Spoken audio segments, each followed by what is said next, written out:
আলহামদুলিল্লাহ রাব্বিল আলামিন ওয়াসসালাতু ওয়াসসালামু আলা সাইয়্যিদিল মুরসালিন।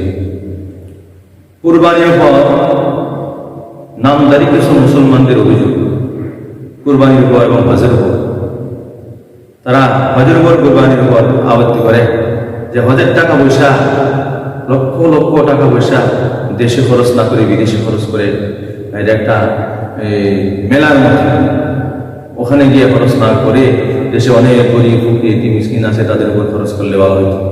এটা হলো নামদারি মুসলমান নাস্তিকবাদীরা এই ধরনের কথা বলে। এবং কুরবানির উপর তাদের অভিযোগ যে কুরবানির টাকা, কুরবানি একদিনে 3 দিনে লক্ষ লক্ষ গরু, ছাগল, ভেড়া, দুম্বা, উট, মহিষ, গাভী, বলদ জবে করা হয়। যদি একদিনে জবে না করে সারা বছর এগুলিকে জবে করার ব্যবস্থা করা হয়তো, অথবা এগুলির টাকা পয়সা গরিব ফকির এতিম মিসকিনদের মধ্যে ভাগ করে দেওয়া হয়তো, তাহলে যে অর্থনৈতিক যে আমাদের দেশে মন্দা আছে, দরিদ্রতা ব্যাপারে অনেকটা সহজ হইত, মুসলমানদের খানা পিনা চলাফেরার জন্য সহজ হইত। এই ধরনের মায়া কান্না কিছু নামে মুসলমান, এরা মুসলমান না, এরা আসলে মুসলমান না, এরা নামে মুসলমান। এই মায়া কান্নাগুলি এরা করে, অথচ এরা যে কত অন্যায় করে, কত অপরাধ করে, কত গুনার কাজ করে, কত টাকা অপচয় করে হারাম কাজে, নাচ গান, বাদ্য বাজনা, জুয়া, তারপরে মদের মধ্যে, নারী মাগিবাজির মধ্যে, নারীর মধ্যে, নারী কেলেঙ্কারির মধ্যে এরা যে টাকা পয়সা খরচ করে, এইগুলি নিয়ে তাদের কোনো মাথা ব্যথা নেই, এগুলি নিয়ে তাদের কোনো টেনশন নেই, এইভাবে তারা কোনো কথাই বলে না। বহু মানুষ এই যে নাচ গানের মধ্যে, প্রস্তুতির মধ্যে, গুনাহের মধ্যে যে লক্ষ লক্ষ কোটি কোটি টাকা খরচ করতেছে, এই বিষয়ে তাদের কোনো মাথা ব্যথা নেই, কোনো কথা বলে না। মুসলমানরা ঈদ করবে, কুরবানি করবে, এখানে তাদের মায়া কান্না শুরু হয়ে গেছে যে এই টাকাগুলি সারা বছর খরচ করলে দরিদ্র মানুষের জন্য উপকার হইত, হজের টাকাগুলি দেশের মধ্যে খরচ করলে দরিদ্র মানুষের উপকার হইত, এখানে তাদের মায়া কান্না। সেটাই মোট কথা হচ্ছে শয়তানি প্ররোচনা, শয়তানি তাদেরকে এই বুদ্ধি দিয়ে দিছে তোরা হজের ব্যাপারে এবং কুরবানির ব্যাপারে এই কথাগুলি বলে থাক। মানুষ, সাধারণ মানুষ যাদের জ্ঞান ইমান কম, যাদের ইমান দুর্বল, আমল দুর্বল, যারা সাধারণ মুসলমান, তারা বলতে হওয়া সত্যি তো আমরা কেন কুরবানি টাকা এক বছরে একদিনে এত টাকা খরচ করবো, কেন আমরা হজ করে টাকা পয়সা দেশে খরচ করে আসবো, দেশের মধ্যে আমরা টাকা খরচ করবো, ফায়দা হবে, লাভ হবে। আরে নাস্তিকের দল, তোমরা শুনো, এই দেশের গরিব মানুষ, অল্প শিক্ষিত, সামান্য শিক্ষিত, মূর্খ মানুষ বিদেশে গিয়া তারা কাজ করে বিদেশের টাকা দেশে আনে। আর এই দেশের শিক্ষিত সমাজ, শিক্ষিত মানুষ, লক্ষ লক্ষ শিক্ষিত মানুষ যারা ক্ষমতাসীন, এই দেশের টাকা বিদেশে পাচার করে, এরকম লক্ষ লক্ষ হাজার হাজার কোটি টাকা বিদেশে পাচার করতেছে। এই যে দেখেন বড় বড় নেতা নেতৃবৃন্দ, তারা এই অন্যায়গুলি করতেছে, কোনো কথা বলে না, কিন্তু কুরবানি ব্যাপারে অন্যায় জুলুম করতেছে, কত টাকা পয়সা নষ্ট করতেছে, সিনেমা হল বানাইতেছে, এখানে টাকা নষ্ট করতেছে, এটা দেশের কি লাভ? খেলাধুলায় টাকা পয়সা নষ্ট করতেছে, দেশের কি লাভ? জনগণের কি লাভ? তার স্বাস্থ্যের কি লাভ? তার টাকা পয়সা, তার সম্পদের কি লাভ? কিচ্ছু লাভ নাই। সুতরাং এগুলো হচ্ছে সম্পূর্ণ শয়তানি। আল্লাহ তাআলা গরু ছাগলে কোনোদিন ঘাটতি হবে না। যেই জিনিস বেশি প্রয়োজন দেখাতে সেই জিনিসের উৎপাদন বেশি হয়। বর্তমান জমানায় দেখেন আল্লাহ তাআলা আমাদের গোশতের প্রয়োজনটা আল্লাহ তাআলা মিটাই দিয়েছে কিছু দ্বারাতে, এই পোল্ট্রি মুরগির দ্বারাতে গোশতের প্রয়োজন নাই। সারা সব দেশের মানুষ অল্প খরচে, অল্প সামান্য টাকাতে তারা গোশত কিনতে পারে, পোল্ট্রি মুরগি কিনতে পারে, ফার্ম মুরগি কিনতে পারে, কিনে তারা গোশতের চাহিদা কিনতে পারে।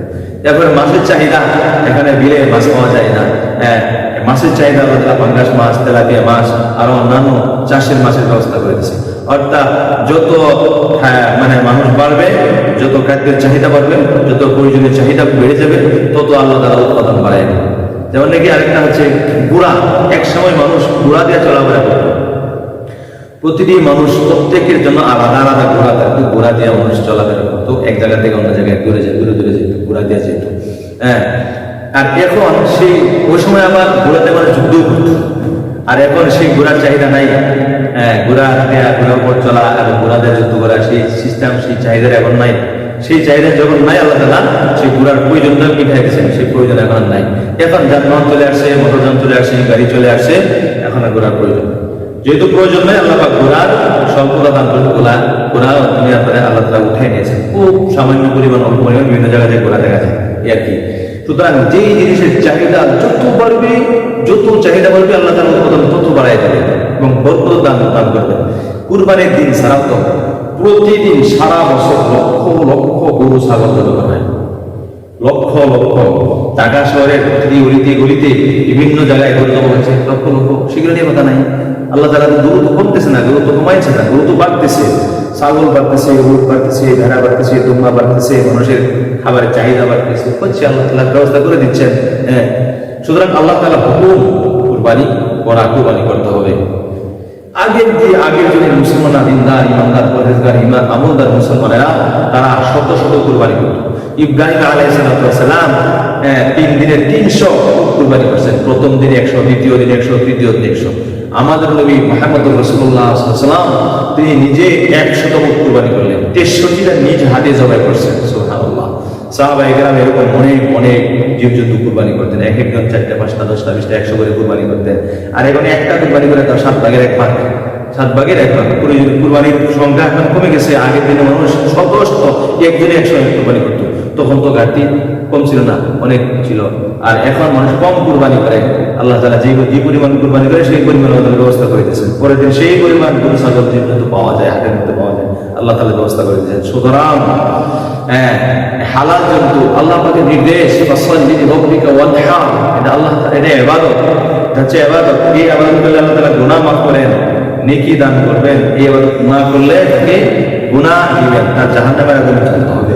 এই ধরনের মায়া যারা করে তারা হলো শয়তান, এরা শয়তানের ভাই, এরা হলো নাস্তিকবাদী, এরা মুসলমানদের দুশমন, এরা কোরআনের দুশমন, এরা আল্লাহ রাসূলের দুশমন, এরা আল্লাহর দুশমন। যারা কুরবানির বিরুদ্ধে কথা বলে, হজের বিরুদ্ধে কথা বলে, যারা হজের বিরুদ্ধে করে কথা বলে, এরা বেঈমান, এরা কাফের, এরা মুশরিক। আল্লাহ তাআলা আমাদেরকে আল্লাহর বিধান সঠিকভাবে আমল করার তৌফিক দান করুন। ওয়া আখিরু দাওয়ানা